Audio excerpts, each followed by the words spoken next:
Here's the update on the 6.2 Chevy Impala Super Sport Convertible.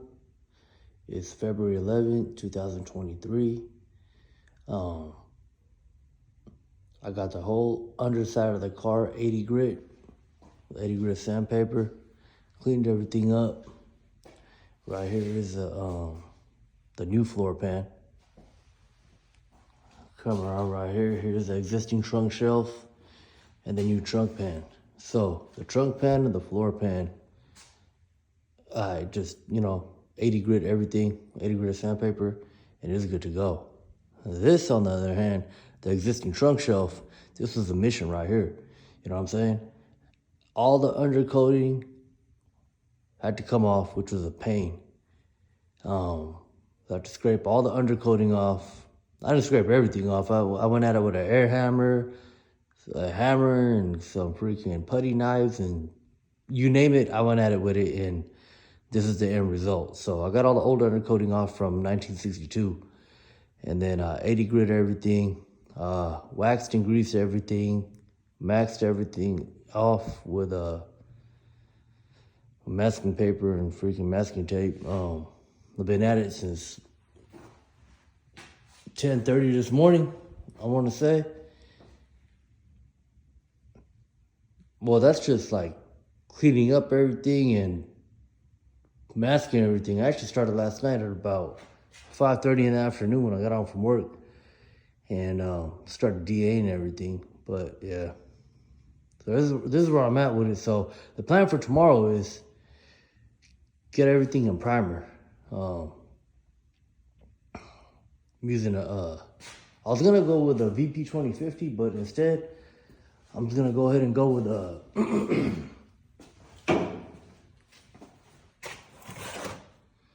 this House of Color KD3000. It's a DTS primer. I believe it stands for Direct to Substrate. So yeah, I'm rolling House of Color. So that's the plan for tomorrow. So this primer is just like VP 2050. You can use it on, it's like an epoxy. You can use it as a high build, and then use it as a medium build, and then use it as a sealer before paint. So that's where I'm at with that. So I was like, man, I'm doing all this work to this car. You know what I'm saying? It's a one-time restoration, and I'm gonna try to restore it again. So I'm just gonna go all out. I'm going House of Color. It costs a little bit more, but you know what? At the end of the day, it is what it is. And break bread, you feel me?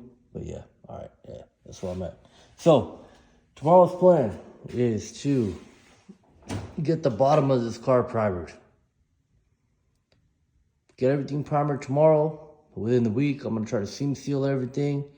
I gotta do some Bondo work, just in a couple of spots, like in the wheelhouse areas where I had to do some welding and stuff like that, get everything patched up.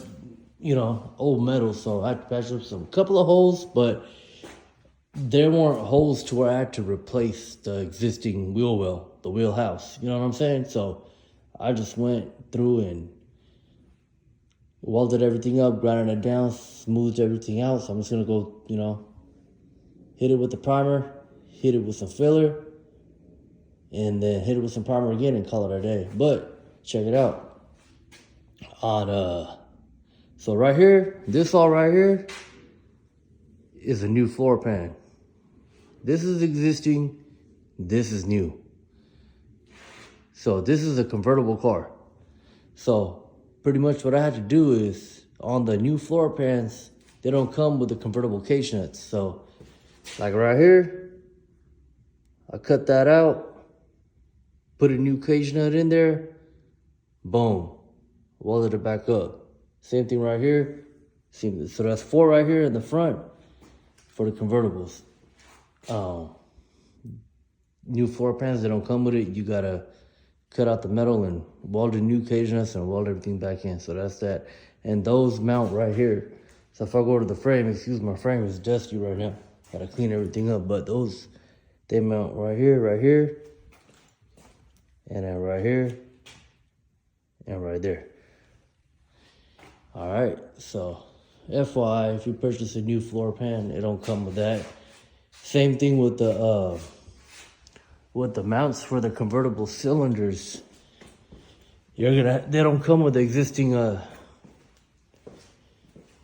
like they don't come with any type of lock nuts or anything to mount the cylinders to. So what I have to do right here is I have to weld in lock nuts to mount the convertible cylinder mounts to, and I grounded everything down, and then yeah, that's good to go. But they don't come with that either, so just a FYI. Yeah, so I'm gonna go through and primer the underside of the car tomorrow. Probably Monday, Tuesday, start seam sealing. Do a little bit of bonding work. But next week, my plan is to get everything in Raptor liner. After Raptor liner, then I'm gonna focus on this trunk area right here. Get this in Zolatone. Whatever came with the factory, I think it's like whatever color this is, like a black with an aqua splatter or something. That's what it came from for the factory with. So that's what I'm gonna go with right here. So it's gonna be the bottom, the trunk, and then I'm gonna focus on the firewall and get this all prepped, sanded, prepped, primered, painted. I'm gonna paint this right here, so then that way, after the bottom of the car is done, the trunk is done, and the firewall is done, I'm gonna put the body back on the frame. All right.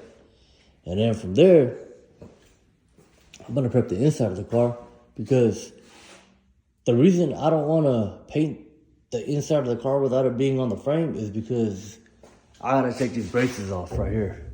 Right now, these are pretty much, they're like an accessory. I wouldn't say they're keeping the body from freaking folding, but because everything's strong, everything's new, you know what I'm saying? But they're here, and I don't wanna cut them off without the car being on the frame, for structural integrity purposes. So I'm gonna do the bottom of the car, the trunk, the firewall, get this body back on the frame, and then do the inside, and then from there, final body work and paint.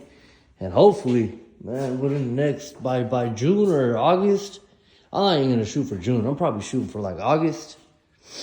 Get this thing done, paint-wise, get it painted. I wanna have it painted either by August, September, somewhere around there. I don't want to have it carried into next year for painting, but I mean, it is what it is. It depends, you know what I'm saying? But I'm getting close, but yeah. So here's an update. This is where I'm at. I'll keep you posted. I'm out.